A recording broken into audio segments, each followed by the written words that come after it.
Hello friends, good morning, how are you. I hope आप लोग बहुत अच्छे होंगे और आपकी स्टडी भी बहुत अच्छे तरीके से चल रही है। आज हम लोग बहुत ही इंपॉर्टेंट टॉपिक के बारे में डिस्कस करने जा रहे हैं और उस इंपॉर्टेंट टॉपिक का नाम है इलेक्ट्रॉनिक कॉन्फ़िगरेशन। तो चलिए without wasting time I come on the topic electronic configuration. But first of all we have to know about the term electronic configuration. How can we define the term electronic configuration. सबसे पहला question ये आ जाता है कि हम लोग electronic configuration को define कैसे करें। तो पहले ये जान लीजिए कि आखिर इलेक्ट्रॉनिक कॉन्फ़िगरेशन है क्या। इलेक्ट्रॉनिक कॉन्फ़िगरेशन का मतलब है कि यह एक प्रोसेस का नाम है। सबसे पहले तो ये जानना है कि इलेक्ट्रॉनिक कॉन्फ़िगरेशन एक प्रोसेस का नाम है। अब कैसा प्रोसेस है? वैसा प्रोसेस है जिसके हेल्प से हम इलेक्ट्रॉन को ऑर्बिट और सब ऑर्बिट में फिल करते हैं। ठीक है, यानी एक ऐसा प्रोसेस है जिसके हेल्प से हम इलेक्ट्रॉन को ऑर्बिट और सब ऑर्बिट में फिल करते हैं उसके एनर्जी लेवल के अनुसार।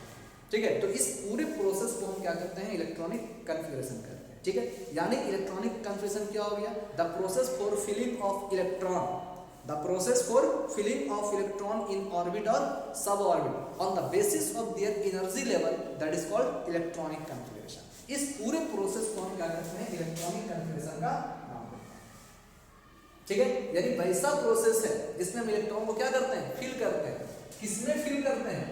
तो ऑर्बिट में या सब ऑर्बिट, ऑर्बिट में या सब ऑर्बिट में। ठीक है, इनके एनर्जी लेवल के अनुसार, इनके एनर्जी लेवल के अनुसार हम क्या करते हैं? इलेक्ट्रॉन को ऑर्बिट और सब ऑर्बिट में फिल करते हैं। ठीक है, तो कह रहे हैं कि इलेक्ट्रॉन के फिल करने का जो प्रोसेस होता है ऑर्बिट और सब ऑर्बिट में on the basis of their energy level, that is called electronic configuration. इसी को हम क्या कहते हैं? Electronic configuration. ठीक है, इतना चीज तो आप समझ चुके हो कि इलेक्ट्रॉनिक कॉन्फ़िगरेशन का मतलब क्या होगा? Filling of electron in orbit और sub orbit on the basis of their energy level, that is called electronic configuration. ठीक है, चलिए अब हमें सबसे पहले तो यही जानना होगा कि आखिर ऑर्बिट किसे कह रहे हैं और सब ऑर्बिट किसे कहते हैं। ठीक है, ऑर्बिट किसे कहते हैं, सब ऑर्बिट किसे कहते हैं, सबसे पहले हमें ये समझना होगा। ठीक है, चलिए हम जानते हैं यहां पर ये जो एटम है, ठीक है, हम जानते हैं एटम। अब एक बात बताइए, हम जानते हैं कि एटम क्या होता है? According to Dalton atom individual होता है। ठीक है, लेकिन बाद में मॉडर्न एटॉमिक थ्योरी आई and according to modern atomic theory atom is divisible. Atom क्या है? डिविजिबल है into a number of fundamental particles. और हम ये भी जानते हैं कि there are 3 main fundamental particles, electron, proton और न्यूट्रॉन।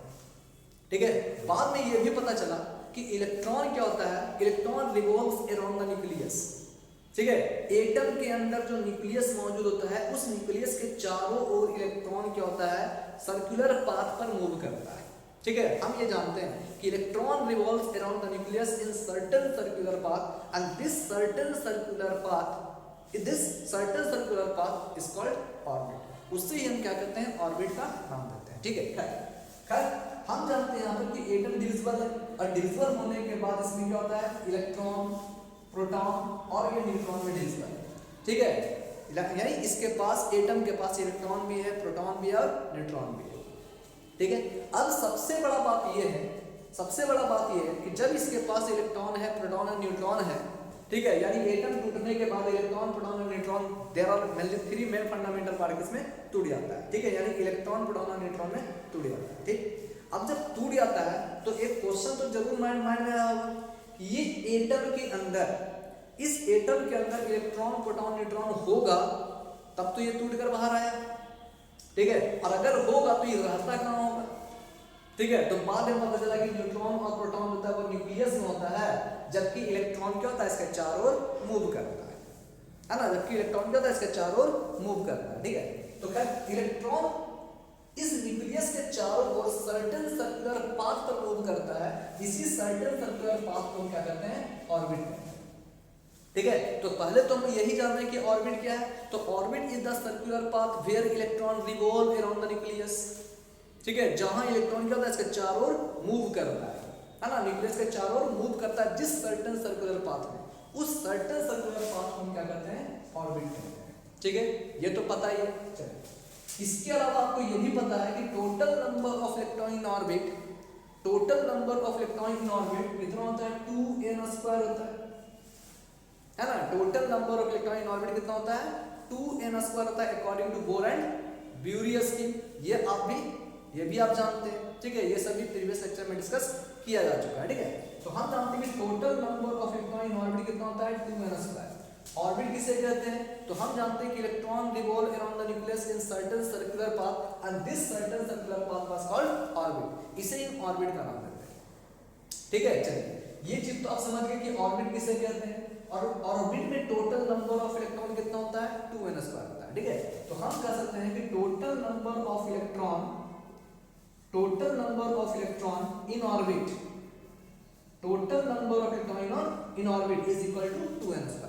क्योंकि हमें इलेक्ट्रॉनिक कन्फ्यूजन करना है। इलेक्ट्रॉनिक कन्फ्यूजन का मतलब क्या हो गया, इलेक्ट्रॉन को ऑर्बिट और सब ऑर्बिट में फिल करना on the basis of their energy level. तो जब तक हम ऑर्बिट के बारे में, सब ऑर्बिट के बारे में, उसके एनर्जी लेवल के बारे में नहीं जानेंगे, तब तक हम इलेक्ट्रॉनिक कन्फ्यूजन को नहीं कर सकते, ठीक है। इसलिए सबसे पहले हमें यही जानना होगा कि ऑर्बिट, सब ऑर्बिट, उसमें कितना इलेक्ट्रॉन मौजूद रहता है, कितना हो सकता है, उसका एनर्जी लेवल क्या है, इन सबको सबसे पहले जानना है, ठीक है। इसलिए सबसे पहले क्या है, ऑर्बिट को याद रखना है, क्या है, circular path around the nucleus, ठीक है। उस सर्कुलर पाथ को अराउंड द न्यूक्लियस जहां इलेक्ट्रॉन मूव करता है उसे क्या कहते हैं, ऑर्बिट कहते हैं। और total number of electron in orbit कितना होता है 2n² होता है अकॉर्डिंग टू बोर एंड ब्यूरियस। इतना चीज आप लोग जानते हैं, ठीक। चलिए अब ध्यान दीजिए, कहा जा रहा है सब ऑर्बिट, कहा जा रहा है सब ऑर्बिट। अब सब ऑर्बिट का मतलब क्या है, सब ऑर्बिट का मतलब है कि ऑर्बिट के अंदर जो ऑर्बिट होता है, ऑर्बिट के अंदर जो ऑर्बिट होता है उसको हम क्या कहते हैं, सब ऑर्बिट कहते हैं, ठीक है। ऑर्बिट के अंदर जो ऑर्बिट होता है उसको हम क्या कहते हैं, सब ऑर्बिट कहते हैं, ठीक है। और हम जानते हैं कि देयर आर 4 सब ऑर्बिट। अभी तक जो डिस्कवर किया गया, देयर आर 4 सब ऑर्बिट, ठीक है, S P D F। हालांकि इसके बाद G भी आ चुका है, ठीक है, लेकिन अभी अंडर रिसर्च है। तो हम कह सकते हैं यहाँ पर कि देयर आर 4 सब ऑर्बिट, जिसके बारे में हम लोग जानते हैं, आपके बुक में दिया हुआ है। तो कौन कौन सा सब ऑर्बिट है, हम जानते हैं S P D और F सब ऑर्बिट है, ठीक है, S P D और F सब ऑर्बिट है, ठीक है। चलिए तो यहां तक हम जान रहे हैं यहाँ पर कि ऑर्बिट किसे कह रहे हैं, ऑर्बिट में टोटल नंबर ऑफ इलेक्ट्रॉन कितना होता है 2n² होता है, ठीक है। जबकि कह रहा सब ऑर्बिट किसे कहते हैं, तो ऑर्बिट कंडेंस ऑर्बिट, ऑर्बिट के अंदर जो ऑर्बिट होता है, ऑर्बिट के अंदर जो ऑर्बिट होता है उसे हम क्या कहते हैं, सब ऑर्बिट कहते हैं, ठीक है। और हम ये भी जानते हैं कि देयर आर 4 सब ऑर्बिट, ठीक है। अभी तक जो हम जानते हैं या बुक में जो दिया हुआ है वो कितना सब ऑर्बिट है, 4 सब ऑर्बिट है। कौन कौन होता है, S P D और F होता है, ठीक। चलिए अब हम ये भी जानते हैं यहाँ पर कि S सब ऑर्बिट में टोटल नंबर ऑफ इलेक्ट्रॉन कितना होता है 2 होता है, ठीक है। P में टोटल नंबर ऑफ इलेक्ट्रॉन कितना होता है 6 इलेक्ट्रॉन इसके अंदर रह सकता है, not more than 6 electron. D में टोटल नंबर ऑफ इलेक्ट्रॉन कितना हो सकता है 10 इलेक्ट्रॉन, और F में कितना हो सकता है 14 इलेक्ट्रॉन, ठीक है। S के पास 2 इलेक्ट्रॉन हो सकता है, maximum 2 electron. P sub orbit में 6 इलेक्ट्रॉन, D के पास 10 इलेक्ट्रॉन और F सब ऑर्बिट में 14 इलेक्ट्रॉन हो सकता है, ठीक है, नॉट मोर देन 14 इलेक्ट्रॉन, ठीक है। यानी F सब ऑर्बिट में 14 इलेक्ट्रॉन तक हो सकता है, इससे ज्यादा नहीं हो सकता है, ठीक है। ये तो हम जानते हैं, ठीक है। लेकिन अगर आपसे क्वेश्चन पूछा जाए कि total number of electron in sub orbit, जिस तरह से ये पूछा गया कि total number of electron in orbit 2n², ठीक है, 2n², total number of electron in orbit 2n²। यहाँ पर n क्या है, where n is equal to number of orbit. अगर करा कि if we put n is equal to 1, अगर हम यहाँ पर n के प्लेस पर अगर 1 पुट करते हैं, then total number of electron in first orbit, या n क्या है नंबर ऑफ ऑर्बिट।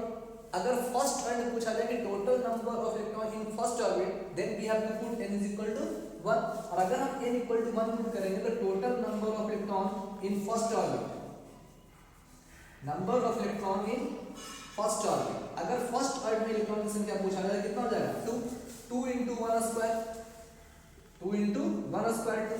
अगर पूछा जाए total number of electron in second orbit, तो हमें क्या करना होगा, n इक्वल टू 2 पुट करना होगा। और अगर n इक्वल टू 2 पुट करेंगे तो क्या हो जाएगा, total number of electron in second orbit 8 हो जाएगा। अगर यहाँ पर पूछा जाए total number of electron in third orbit, n equal to 3 put करना होगा, ठीक है। और अगर हम n इक्वल टू 3 पुट करते हैं, then total number of electron कितना आएगा 18 आएगा। उसी प्रकार हम total number of electron in fourth orbit निकाल सकते हैं, फिफ्थ ऑर्बिट निकाल सकते हैं। ठीक है, तो फर्स्ट ऑर्बिट में total number of electron 2, second orbit में 8, थर्ड ऑर्बिट में क्या होगा 18, फोर्थ ऑर्बिट में कितना होगा 32, फिफ्थ में कितना होगा 50 होगा।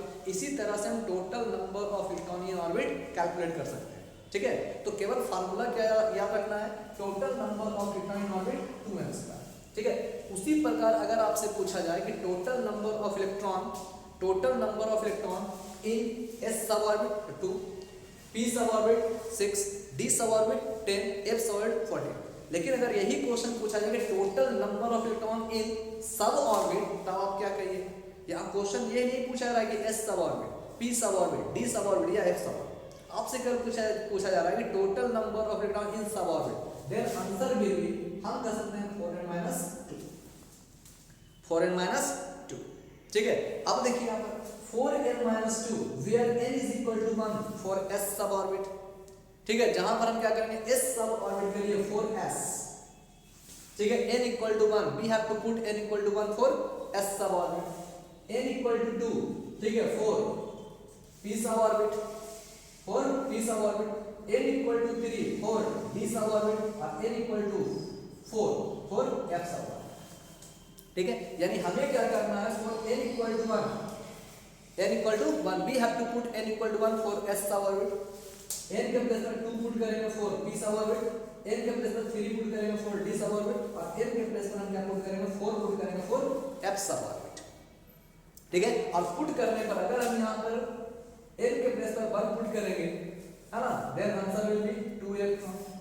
अगर 2 पुट करेंगे 6 इलेक्ट्रॉन, 3 पुट करेंगे 10, अगर 4 पुट करेंगे तो कितना हो जाएगा आपका 40 इलेक्ट्रॉन। ठीक है, तो इस तरह से हम याद रख सकते हैं कि total number of electron in orbit 2n² और total number of electron in sub orbit कितना हो जाएगा 4n-2। ठीक है, where n is equal to, यहाँ पर क्या होगा 1 पुट करेंगे for s, n equal to 2 put करेंगे p के लिए, n इक्वल टू 3 पुट करेंगे d के लिए, n इक्वल टू 4 पुट करेंगे f के लिए। ठीक है, चलिए यहाँ तक तो समझ गए। चलिए अब यहाँ पर ऑर्बिट समझ गए, सब ऑर्बिट समझ गए। ठीक है, अब यहाँ पर एक चीज और जानना है, अब जानना है ऑर्बिटल, अब जानना है ऑर्बिटल। ठीक, तो ध्यान दीजिए, ऑर्बिट किसे कहते हैं पता है?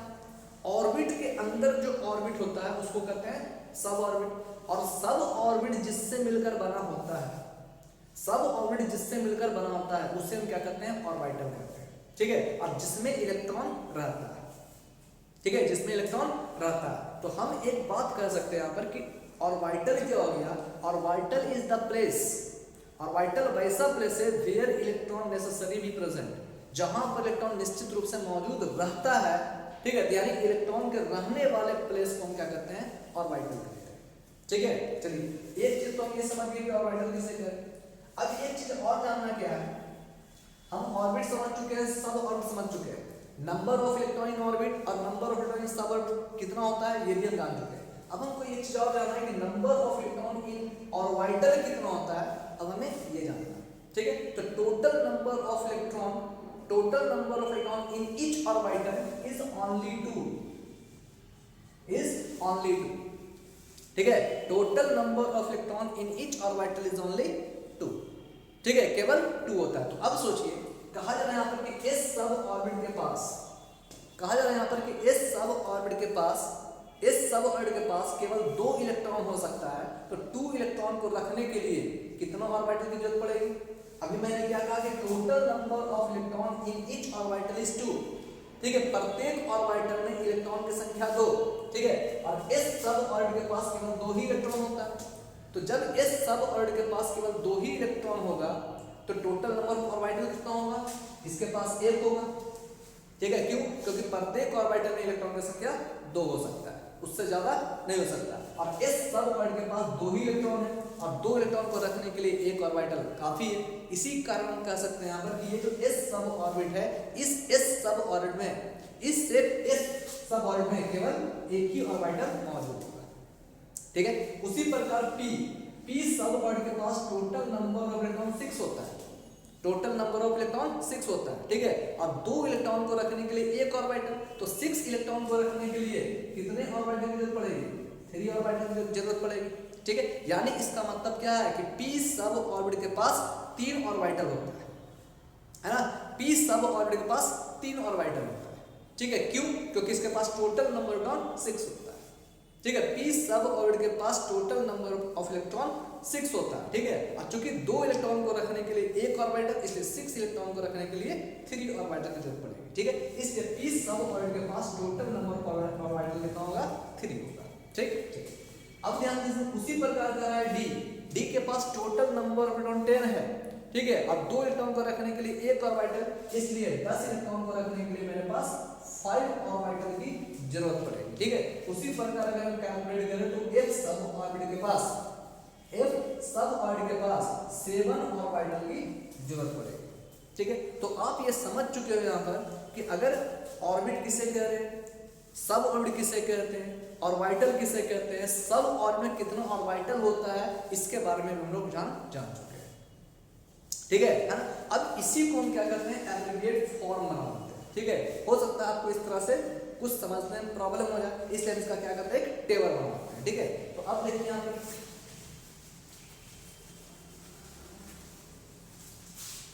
अब देखिए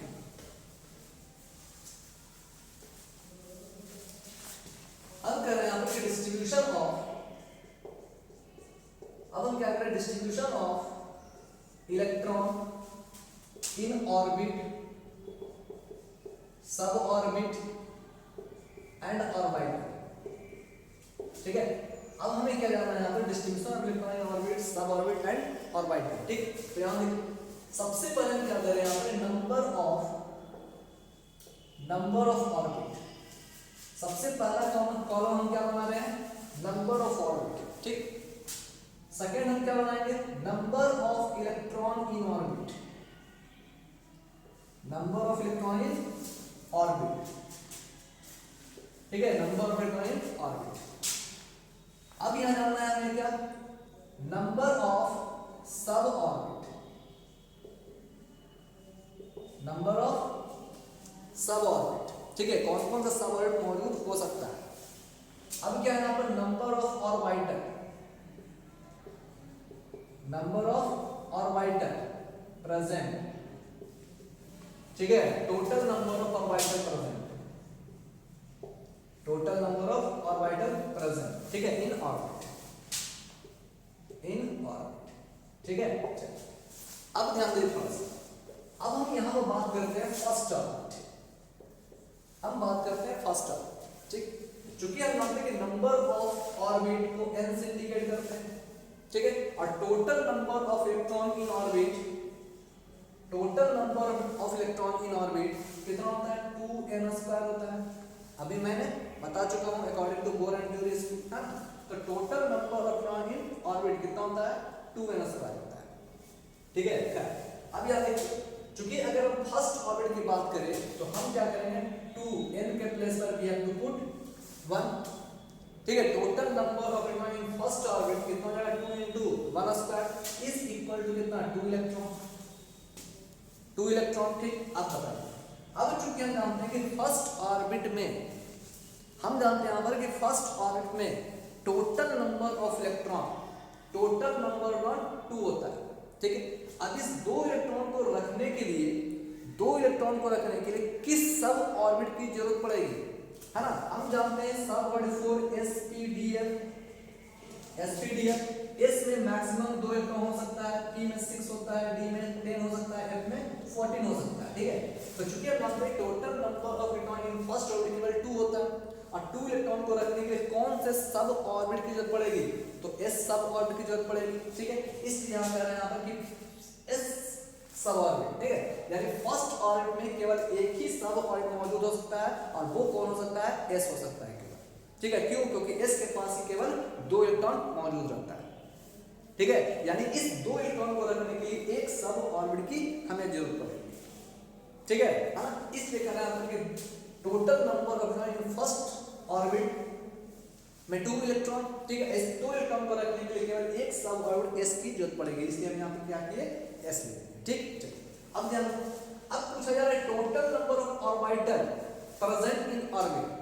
अब इस orbit total number of orbital कितना होगा? ध्यान दीजिए, अब कह रहा है इस s सब ऑर्बिट के पास केवल 2 इलेक्ट्रॉन है, 2 इलेक्ट्रॉन है, और इस सब ऑर्बिट में केवल 2 इलेक्ट्रॉन मौजूद रहता है, इसके पास केवल 2 इलेक्ट्रॉन रहता है और 2 इलेक्ट्रॉन को रखने के लिए केवल एक ऑर्बिटल की जरूरत पड़ेगी, इसको एक ऑर्बिटल की जरूरत पड़ेगी, ठीक है। इसलिए टोटल नंबर एक ऑर्बिटल की जरूरत पड़ेगी, इसलिए टोटल नंबर ऑफ ऑर्बिटल, इसलिए total number of orbital in orbit कितना हो गया, देखिए ऑर्बिटल की संख्या 1 आ रहा है केवल, ठीक है। Total number of orbital in orbit कितना आ रहा है, 1 आ रहा है, ठीक है। तो दिक्कत total number of electron in first orbit 2, 2 electron को रखने के लिए केवल s सब ऑर्बिट की जरूरत पड़ेगी, s सब ऑर्बिट में केवल 2 इलेक्ट्रॉन होता है, 2 इलेक्ट्रॉन को रखने के लिए एक ऑर्बिटल की जरूरत पड़ेगी, है ना।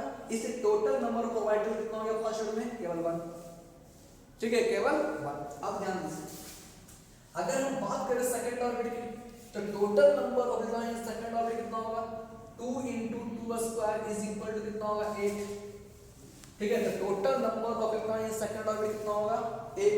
अब इस 8 इलेक्ट्रॉन को रखने के लिए हमें कौन कौन से सब ऑर्बिट की जरूरत पड़ेगी, तो s और p सब ऑर्बिट की जरूरत पड़ेगी, ठीक है। हम जानते हैं कि s के पास 2 इलेक्ट्रॉन, p के पास 6 इलेक्ट्रॉन हो सकता है, नॉट मोर देन 2 और 6, ठीक। अच्छा, अब 2 इलेक्ट्रॉन को रखने के लिए एक ऑर्बिटल की जरूरत पड़ती है, जबकि 6 इलेक्ट्रॉन को रखने के लिए 3 ऑर्बिटल की जरूरत पड़ती है। तो टोटल नंबर ऑफ ऑर्बिटल कितना होगा, 4, ठीक है। ऊपर क्या इंडिकेट कर रहा है, ऑर्बिटल, नीचे क्या इंडिकेट कर रहा है, इलेक्ट्रॉन, ठीक है। तो total number of orbital, total number of orbital in second orbit कितना आ रहा है, 1 + 3 = 4, यानी total number of orbital in second orbit कितना हो जाएगा, 4, ठीक है। कोई दिक्कत। अब हम बात करते हैं यहां पर थर्ड ऑर्बिट की, third orbit total number of electron in third orbit कितना हो जाएगा, 18। अब इस 18 इलेक्ट्रॉन को रखने के लिए हमें कौन कौन से सब ऑर्बिट की जरूरत पड़ेगी, तो s p और d, देखिए लिखते हैं s + p + d की जरूरत पड़ेगी। s से हम जानते हैं 2 इलेक्ट्रॉन, p में 6 इलेक्ट्रॉन, d में 10 इलेक्ट्रॉन, ठीक। अच्छा, अब करंट s के पास 2 इलेक्ट्रॉन है, इसे रखने के लिए एक ऑर्बिटल चाहिए, लिख दिया हमने एक ऑर्बिटल। p में 6 इलेक्ट्रॉन है, इस 6 इलेक्ट्रॉन को रखने के लिए p के पास 3 ऑर्बिटल होता है, d के पास 10 इलेक्ट्रॉन है, इसे रखने के लिए इसके पास 5 ऑर्बिटल होगा। तो टोटल नंबर ऑफ ऑर्बिटल कितना हो गया, 9। देखिए हम क्या लिख दिए, total number of orbital in orbit कितना होगा, 9। उसी प्रकार अगर हम बात करें फोर्थ ऑर्बिट की, total number of electron in fourth orbit कितना हो जाएगा, 2 × 4² is equal to 32 electron, 32 electron. अब इस 32 इलेक्ट्रॉन को रखने के लिए मेरे पास कौन कौन सा सब ऑर्बिट होना चाहिए, s p d और f, ठीक है। s p d और f क्यों, क्योंकि मेरे पास 32 इलेक्ट्रॉन है। इस 32 इलेक्ट्रॉन को रखने के लिए मेरे पास कौन कौन सा सब ऑर्बिट होना जरूरी है, s p d और f।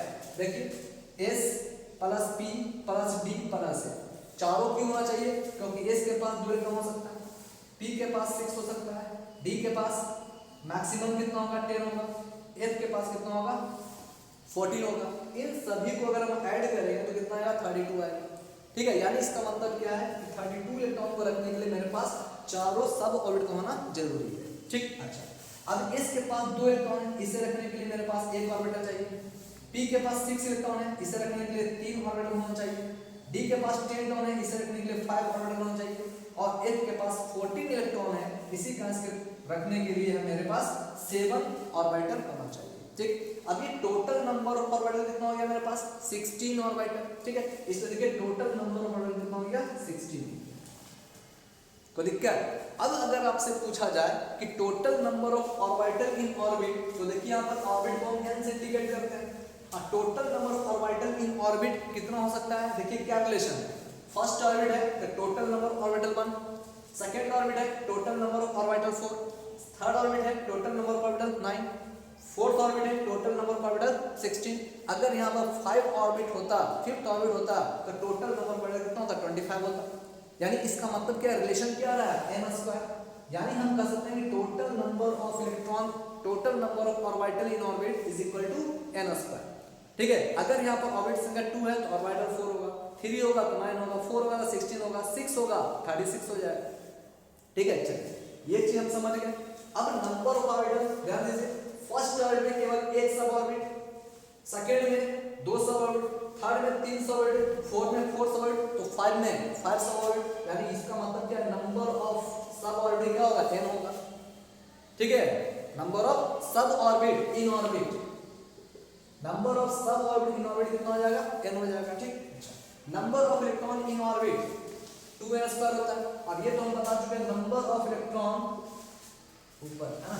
अगर हम बात करें number of electron in sub orbit, their answer will be 4n-2। इसके बारे में तो हम डिस्कस कर चुके हैं, ठीक है। यानी इतना चीज आप लोग समझ चुके हैं, ठीक है। अब हम बात करेंगे, चूंकि यहाँ फर्स्ट ऑर्बिट में 2 इलेक्ट्रॉन है इस तरह से, है ना, 2, सेकंड में कितना है 1, थर्ड में कितना है 18, फोर्थ में कितना 32, ठीक है। अब प्रत्येक ऑर्बिट में सब ऑर्बिट कितना होगा, जितना नंबर ऑफ ऑर्बिट उतना नंबर ऑफ सब ऑर्बिट उसमें मौजूद होगा। फर्स्ट ऑर्बिट में 1 सब ऑर्बिट, सेकंड में 2 सब ऑर्बिट s और p, थर्ड में 3 सब orbit s p d, fourth में 4 सब orbit s p d f, 5 रहेगा तो 5 सब orbit s p d f c, उसके बाद क्या हो जाएगा 6 हो जाएगा, 6 में 6 सब ऑर्बिट, ठीक है। उसी प्रकार number of orbital in orbit कितना हो जाएगा, तो कह रहा है कि अगर फर्स्ट ऑर्बिट होगा तो n² 1 होगा, सेकंड ऑर्बिट होगा तो 4 होगा, थर्ड ऑर्बिट होगा तो 9 होगा। अगर यहाँ पर 4 ऑर्बिट है तो टोटल नंबर ऑफ ऑर्बिटल कितना हो जाएगा 16 हो जाएगा, ठीक है। इतना तो आप लोग याद रख सकते हैं। कोई दिक्कत है यहाँ तक, कोई दिक्कत नहीं होना चाहिए, है ना।